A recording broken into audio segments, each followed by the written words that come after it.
Good morning বন্ধুরা, তোমরা সবাই কেমন আছো? আশা করি তোমরা সবাই ভালো আছো। বন্ধুরা, আজকে তোমাদের আমার কিছু কথা তোমাদের কাছে শেয়ার করতে চাই। যে প্রতিদিন যে ইঞ্জেকশন নিই, দিনে 3টে করে, তোমরা তো জানো। সকালে, দুপুরে, রাতে ইঞ্জেকশনটা কিসের জন্য নিই? ইঞ্জেকশনটা নিয়ে হয়েছে আমার হিমোফিলিয়া রোগ ধরা পড়েছে ছোটোবেলা থেকেই।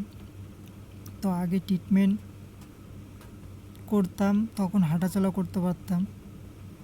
ট্রিটমেন্ট ভালোই চলছিল, তখন হাঁটাচলা করতে পারতাম। আর হিমোফিলিয়া রোগটা হলে কেটে গেলে রক্ত বন্ধ হয় না, গিটে গিটে অসহ্য ব্যথা যন্ত্রণা। ওই ওষুধগুলো, মেডিসিনগুলো ওখান থেকে দিলে ব্যথা যন্ত্রণা কমে যেত। প্রত্যেক মাসে মাসে দিতে হতো। তো এতদিন 1.5 বছর কাল থেকে 25 বছর পর্যন্ত দিয়ে এসেছি। লকডাউনের পর থেকে আর ওষুধগুলো পাওয়া যাচ্ছিল না। তারপরে ওষুধ না পাওয়া যাওয়ার কারণে আমি টোটাল পুরো বিছনায় পড়ে গেছি।